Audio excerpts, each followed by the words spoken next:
Friends, welcome to my channel. आज के video में मैं आप लोगों को जीएसटी में जो रीसेंट सर्कुलर्स आए हैं उससे रिलेटेड बताऊंगी। स्कोप ऑफ इंटरमीडिएटरी सर्विसेज से रिलेटेड आया है एक क्लैरिफिकेशन।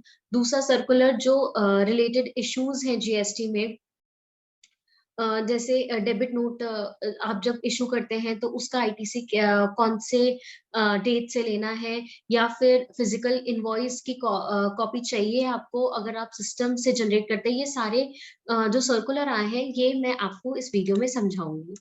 तो सबसे पहले जो सर्कुलर आया है वो आया है circular number 159, clarification on doubt related to scope of intermediaries. Intermediary services section 2 subsection 13 of IGST act में डिफाइंड है, बट इसमें काफी लोगों को डाउट इसलिए आ रहा था क्योंकि इसमें जो मेन सप्लाई और एंजिलरी सप्लाई है उसमें डाउट था। सेकंड डाउट, जब सब कॉन्ट्रैक्ट में दे देते हैं तो क्या वो सर्विसेज भी क्या इंटरमीडिएटरी सर्विसेज में ही काउंट होंगी। तो ये सारे जो डाउट्स थे उन सबको खत्म करने के लिए सर्कुलर लेकर आए हैं। सर्कुलर में उन्हें पहले तो डेफिनेशन बताइए इंटरमीडिएटरी की सर्विसेज जो section 2 subsection 13 of IGST act में है वो क्या कहती है। Means a broker and agent और any other person by whatever name called, वो ब्रोकर होगा। इंटरमीडिएटरी कौन होगा, वो ब्रोकर हो सकता है, एजेंट और एनी अदर पर्सन जो अरेंज करवाए या फैसिलिटेट करवाए सप्लाई ऑफ गुड्स और सर्विसेज और सिक्योरिटीज बिटवीन टू और मोर पर्सन। मतलब दो पर्सन, जो एक सप्लायर है एक रिसिपिएंट है। जो गुड्स बेचता है या सर्विसेज प्रोवाइड करता है वो सप्लायर होता है, और जो गुड्स रिसीव करता है, जो सर्विसेज रिसीव करता है वो रिसिपिएंट कहलाता है।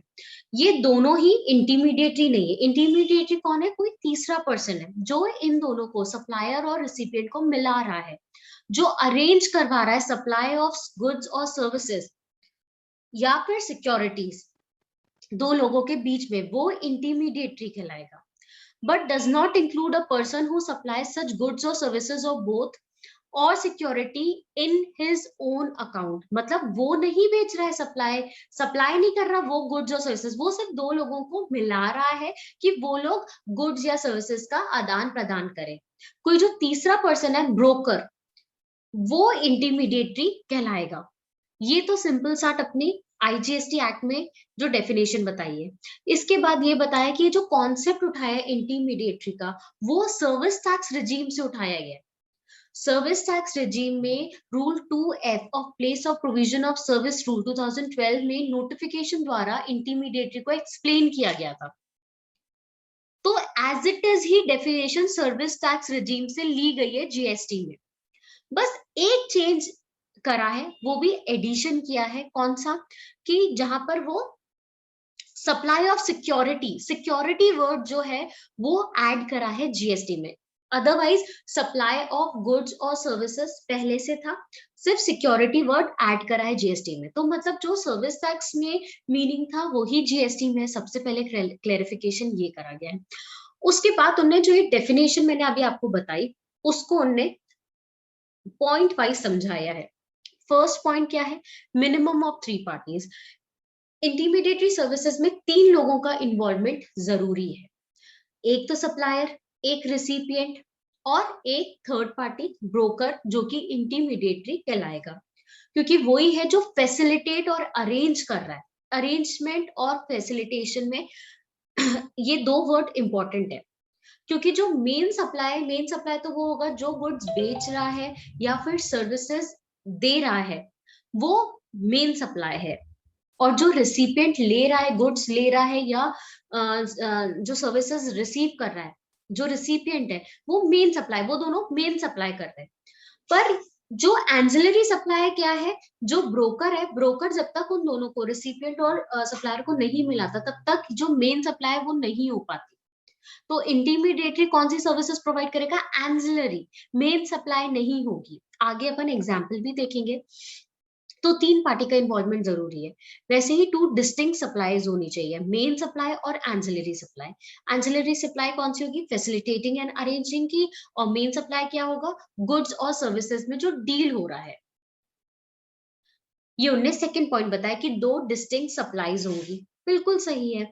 फिर है intermediary services provided to have the character of an agent, broker और एनी अदर सिमिलर पर्सन। जो इंटीमीडिएटरी होगा, जैसे कि उनने डेफिनेशन में बताया कि ब्रोकर, एजेंट होगा, तो उसी कैरेक्टर की वो सर्विसेज प्रोवाइड करेगा कि दो लोगों को वो मिला रहा है, जो आदान प्रदान करेंगे गुड्स और सर्विसेज में। फोर्थ पॉइंट है does not include a person who supply such goods और सर्विसेज और बोथ और security on his own account. जो मेन सप्लाई है, मतलब गुड्स बेचने की या फिर सर्विसेज रेंडर करने की, वो पर्सन इंटीमिडेटरी नहीं। अगर वो मेन जो गुड्स हैं, गुड्स जो बेच रहे हैं, अगर उसमें डीलिंग हो रही है या सर्विसेज प्रोवाइड हो रही है, उसमें अगर वो पर्सन इन्वॉल्व है, तो वो इंटीमिडेटरी नहीं, मेन सप्लाई, मतलब वो सप्लायर माना जाएगा अगर वो मेन गुड्स प्रोवाइड कर रहा है। Arrangement of facilitation will be the ancillary service और प्रोवाइडिंग ऑफ गुड्स और services will be main supply. तो वो मेन सप्लाई नहीं कर रहा हो तभी वो इंटीमीडिएटरी सर्विसेज मतलब एजेंट माना जाएगा।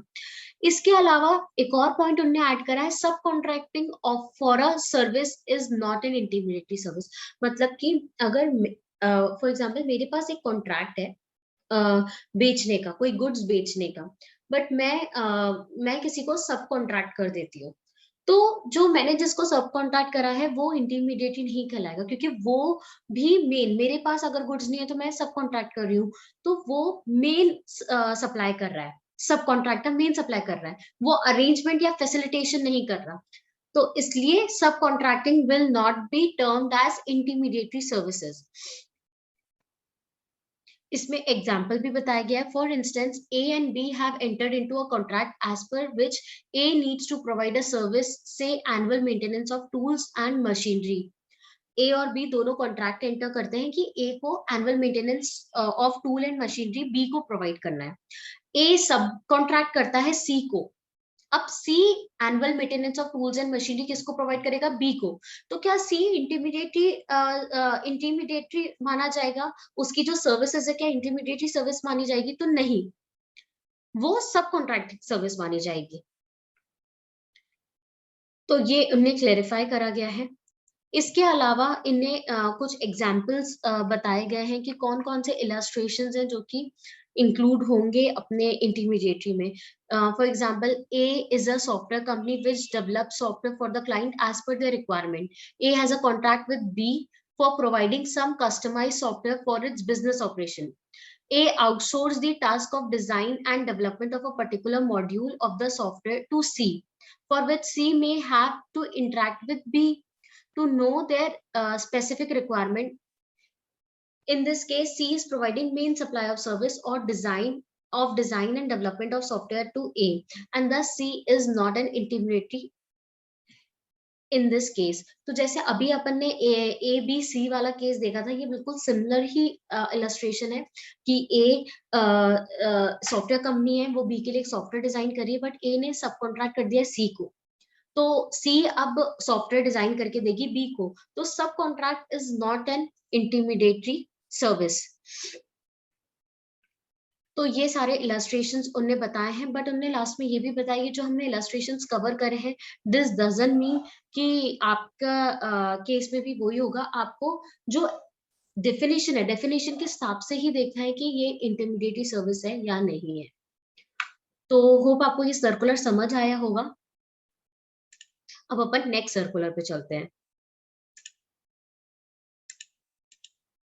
नेक्स्ट सर्कुलर है सर्कुलर नंबर 160। इसमें तीन इश्यूज को एड्रेस करा गया है। फर्स्ट है डेबिट नोट से रिलेटेड। डेबिट नोट में कब हमें आईटीसी क्लेम करना है, डेबिट नोट की डेट से हमें देखना है या फिर ओरिजिनल इनवॉइस जिससे डेबिट नोट रिलेट करता है उससे देखना है। ये इशू था, इसको क्लेरिफाई कर दिया गया है।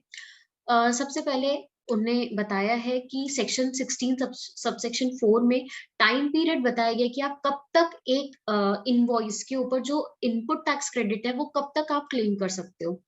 तो जो फाइनेंशियल ईयर से ये पर्टेन करता है इनवॉइस या डेबिट नोट। फॉर एग्जांपल, अगर फाइनेंशियल ईयर 2021 का इनवॉइस है, उसके ऊपर आप input tax credit next financial year के सितंबर कि मंथ की जीएसटी 3B जब फाइल होती है उसमें आप ले सकते हैं, या फिर annual return which ever is earlier. For example financial year 2021 से रिलेटेड एक इनवॉइस है, तो आप सितंबर 21 और जब आप एनुअल रिटर्न फाइल करें विच एवर इज अर्लियर, उस रिटर्न तक ही आप इस इनवॉइस के ऊपर जो आईटीसी लेना है वो आप क्लेम कर सकते हैं। तो इसमें इशू ये आ रहा था कि इनवॉइस तो फाइनेंशियल ईयर 2021 से पर्टेन करता है, तो हम उसका जो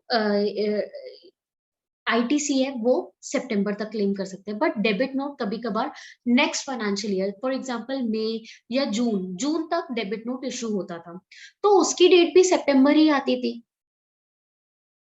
तो ये कुछ समस्याएं थी जो हमारे रजिस्टर्ड पर्सन फेस कर रहे थे। तो इससे रिलेटेड क्लेरिफिकेशन आया है कि जब डेबिट नोट इशू हो उस डेट से ही आपको आईटीसी का टाइम पीरियड काउंट करना है। अगर फाइनेंशियल ईयर 21-22 मई या जून में डेबिट नोट इशू हुआ है, भले ओरिजिनल इनवॉइस आपका 2021 से पर्टेन करता है, तो आपके लिए सितंबर 22 तक का टाइम रहेगा, आप आईटीसी डेबिट नोट के ऊपर क्लेम करें। डेबिट नोट क्या होता है? तो जब आप ओरिजिनल इनवॉइस इशू होता है, सप्लायर इशू करता है और उसके बाद उनको एडिशनल अमाउंट से रिलेटेड एक और इनवॉइस इशू करना रहता है, तो इनवॉइस ना इशू करके वो डेबिट नोट इशू करता है for further supply of goods और सर्विसेज। रिलेट वो इनवॉइस टैक्स इनवॉइस से ही डेबिट नोट रिलेट करता है, बट वो एडिशनल सप्लाई ऑफ गुड्स और सर्विसेज के लिए। तो ये फर्स्ट क्लेरिफिकेशन आया है कि अब अपन को डेबिट नोट की डेट से ही आईटीसी का टाइम पीरियड देखना है। आप यहाँ पर बताया गया dealing the date of issuance of debit note from the date of issuance of the underlying invoice for purpose of availing input tax credit. Third point पर ने यही क्लेरिफाई किया है कि accordingly it is clarified that with effect from 1 January 2021, ये जो clarification है ये 1 जनवरी 2021 के बाद के लिए एप्लीकेबल है। मतलब उसके बाद जो भी डेबिट नोट इशू हुए हैं, भले ही वो पिछले 2021 से रिलेट करते हैं, तो आपको उन डेबिट नोट के लिए डेबिट नोट जब इशू हुआ है तब से ही आपको आईटीसी का टाइम पीरियड डिटरमाइन करना है। In case of debit note, the date of issuance of debit note, not the date of underlying invoice, shall determine the relevant financial year for the purpose of Section 16, subsection 4 of the CGST Act. The availment of ITC on debit note in respect of amended provision shall applicable from 1st January 2021, and accordingly for availment of ITC on or after 1st January 2021 in respect of debit note issued either prior to or after 1st January 2021, the eligibility for availment of ITC will be governed by the amended provision of Section 16, subsection 4. Whereas any ITC availed prior to 1st January 2021 in respect of debit note shall be governed under the provision of Section 16, subsection 4, as it is existed before this said amendment on 1st January 2021. इसमें illustration करके ही आपको समझाया कि debit note एक 7 जुलाई 2021 में issue हुआ है, जिसका ओरिजिनल इनवॉइस 16 मार्च 2021 में इशू हुआ है। मतलब जो ओरिजिनल इनवॉइस है फाइनेंशियल ईयर 2021 में इशू हुआ है, बट उससे रिलेटेड जो डेबिट नोट है वो फाइनेंशियल ईयर 21-22 से रिलेट करता है। तो इसके लिए जो डेट होगी कब तक आप इसका आईटीसी अवेल कर सकते हैं, तो बताया गया है कि सितंबर 2022 तक अवेलमेंट हो सकता है। इसके अलावा एक और उन्हें इलस्ट्रेशन बताया, debit note issued on 10th नवंबर 2020 और उसकी जो ओरिजिनल इनवॉइस थी वो 15 जुलाई 2019 में इशू हुई है। अब ये 1 जनवरी 2021 से पहले डेबिट नोट इशू हुआ था, तो इसके जो आप आईटीसी है वो कब तक अवेल कर सकते हैं, तो सितंबर 21 की रिटर्न और annual return which ever is earlier, क्योंकि ये जो क्लेरिफिकेशन है ये 1 जनवरी 2021 के बाद से अप्लाई होगा। मतलब इस साल 1 जनवरी के बाद से जो भी डेबिट नोट इशू हुए हैं वो क्लेरिफिकेशन के अकॉर्डिंगली ही उसका आप अवेलमेंट का टाइम कैलकुलेट करेंगे। तो ये तो पहला क्लेरिफिकेशन था। सेकंड है कि क्या physical copy of invoice is compulsory during movement of goods in case where supplier have issued invoice in the manner prescribed under rule 48 sub rule 4 of the CGST rule. क्या physical copy carry करना जरूरी है अगर आपने ई invoice से issue करा है और आपने जो प्रिस्क्राइब्ड मैनर है, जो रूल 48 सब रूल 4 में बताया गया, उसके अकॉर्डिंगली अगर आपने इनवॉइस जनरेट किया है तो आपको क्या फिजिकल कॉपी कैरी करना है, तो उसके लिए भी क्लेरिफिकेशन आया है कि आपको कैरी करने की कोई जरूरत नहीं है. It is clarified that there is no need to carry the physical copy of tax invoice in case where the invoice has been generated by the supplier in the prescribed manner under Rule 48 sub Rule 4 of CGST rule, and production of quick response QR code having an embedded invoice reference number electronically for verification by the proper officer would suffice. QR code अगर आप provide करते हैं जिसमें invoice reference number है तो that will be sufficient. अब आपको physically copy carry करने की जरूरत नहीं है while movement of goods.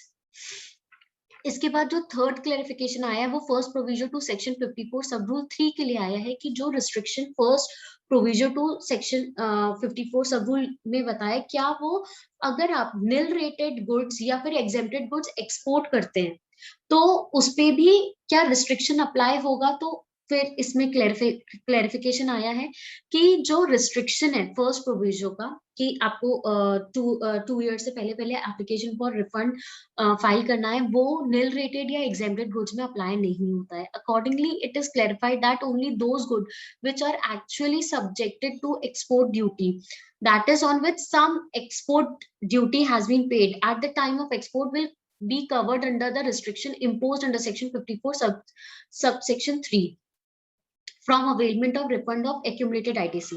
Goods which are not subject to any export duty and in respect of which either nil rate is specified in second schedule to Custom Tariff Act 1975 or which are fully exempted from payment of export duty by virtue of any custom notification of which are not covered under sections second schedule to Custom Tariff Act 1975 would not be covered by restriction imposed. मतलब यही है कि अगर निल rated है या exempted good आप export कर रहे हैं जिसमें एक्सपोर्ट ड्यूटी पे करने की आवश्यकता नहीं है, तो उसमें रिस्ट्रिक्शन जो बताया गया सेक्शन 54 सब सेक्शन 3 में, जो कि आपके 2 इयर्स का है एप्लीकेशन फॉर रिफंड लगाने का, वो अप्लाई नहीं होगा. वो सिर्फ उन्हीं गुड्स के लिए है जिसमें आप एक्सपोर्ट ड्यूटी पे करते हैं. तो ये 3 बड़े क्लेरिफिकेशंस आए हैं जिस जीएसटी इश्यूज में. अब अपन नेक्स्ट देखते हैं नेक्स्ट कौन सा सर्कुलर आया है. Now the third circular is circular number 161. इसमें उन्हें क्लेरिफाई करा है कि एक्सपोर्ट ऑफ सर्विस की जो 5 कंडीशंस है उसमें जो 5th है आपके डिस्टिंक्ट पर्सन से रिलेटेड, उसको क्लेरिफाई करा गया है. इसमें बताया गया है कि डाउट्स रेज हुए थे कि सब्सिडरी और सिस्टर कंसर्न और group concern of a foreign company अगर फॉरेन कंपनी को कुछ सप्लाई करती है सर्विसेज तो क्या वो एक्सपोर्ट माना जाएगा कि एक्सपोर्ट के डेफिनेशन से बाहर हो जाएगा. तो सबसे पहले अपन देखते हैं कि एक्सपोर्ट की डेफिनेशन क्या कहती है. तो एक्सपोर्ट ऑफ सर्विस मीन्स ये 5 कंडीशन फुलफिल होना चाहिए तो ही एक्सपोर्ट की सर्विस एक्सपोर्ट ऑफ सर्विस माना जाता है. सप्लायर इंडिया में हो, रिसिपिएंट जो रिसीव कर रहा हो सर्विस वो फॉरेन में लोकेट करता हो, और जो अपन सर्विसेज दे रहे हैं वो भी फॉरेन आउटसाइड इंडिया दे रहे हैं. पेमेंट जो मिलेगा सप्लायर को वो कन्वर्टेबल फॉरेन एक्सचेंज मतलब फॉरेन एक्सचेंज में मिलना चाहिए, आईएनआर में नहीं मिलना चाहिए. और जो 5th कंडीशन है, 5th कंडीशन में ही डाउट्स थे इसलिए क्लेरिफिकेशन आया है. The supply of service and the recipient, the supplier and the recipient are not merely establishment of a distinct person. मतलब एक ही पर्सन के इंडिया में भी बिजनेस है एंड फॉरेन में भी है, तो वो इंडिया वाला फॉरेन को सप्लाई कर रहा है तो वो एक्सपोर्ट की डेफिनेशन में नहीं, अलग पर्सन होना चाहिए तो ही वो एक्सपोर्ट की डेफिनेशन में आएगा. तो जो 5th पॉइंट है उसको उनने डिटेल में एक्सप्लेन करके फिर क्लेरिफाई करा गया है. एक्सप्लेनेशन 1 इन सेक्शन 8, वो क्या कहता है. Explanation 1 of section 8 of IGST provides for the condition wherein establishment of a person would be treated as establishment of distinct person which is reproduced as under. India में establishment है and दूसरा वाला outside India में, वो भी distinct person नहीं माना जाता, सेम ही पर्सन माना जाता है. वैसे ही एक्सप्लेनेशन है, an explanation of a person in India and another establishment of a set person outside India considered as establishment. मतलब एक ही पर्सन का इंडिया में भी एस्टैब्लिशमेंट है और फॉरेन में भी एस्टैब्लिशमेंट है और वो एक दूसरे को सप्लाई ऑफ सर्विस कर रहे हैं, तो वो एक्सपोर्ट की डेफिनेशन से बाहर होता है। वैसे ही पर्सन की डेफिनेशन देखी तो पर्सन की डेफिनेशन में भी any body corporate incorporated by और under the law of a country outside India covered है। इससे इसके बाद उनने definition of company and foreign company को देखी कि कंपनीज एक्ट में कंपनी को क्या कहा गया है कि जो कंपनीज एक्ट इंडिया में जो कंपनीज एक्ट है उससे इनकॉर्पोरेट हो वो कंपनी कहलाता है domestic company. And foreign company कौन होते हैं? Any company of body corporate incorporated outside India which has a place of business in India. मतलब इनकॉर्पोरेट वो बाहर हो रही है बट उसका place of business is in India, whether by itself or through an agent physically or through electronic mode and conduct any business activity in India। India में ही वो काम कर रही हो और स्टैब्लिशमेंट भी इंडिया में है, भले ही वो फॉरेन लॉ से बनी है तो वो फॉरेन कंपनी है, ये कंपनी एक्ट की है। तो ये सबको एनालाइज करके उन्हें लास्ट में क्लैरिफाई करा गया है कि अगर सब्सिडरी सिस्टर कंसर्न और group of a foreign company को दे रही है, मतलब सब्सिडरी सिस्टर कंसर्न और ग्रुप कंसर्न इंडिया में इनकॉर्पोरेटेड है बट है किसकी? फॉरेन कंपनी की। अगर वो फॉरेन कंपनी को सप्लाई कर रही है कोई सर्विसेज तो वो एक्सपोर्ट की डेफिनेशन में कवर होता है और वो एक्सपोर्ट ऑफ सर्विस माना जाएगा। तो ये था अपना थर्ड सर्कुलर और ये क्लेरिफाई किया गया। तो होप आपको ये 3 सर्कुलर्स समझ आए होंगे। मैंने इजी वे में समझाया। अगर आपको जीएसटी से रिलेटेड कोई डाउट्स हो तो आप कमेंट सेक्शन में बताइए। आपके इनकम टैक्स से डाउट्स तो मैं सॉल्व करती हूँ, मुझे खुशी होगी मैं आपके जीएसटी के डाउट्स भी सॉल्व करूं। तो आप मेरे वीडियो को लाइक करें, शेयर करें एंड मेरे चैनल को सब्सक्राइब करें। Thank you.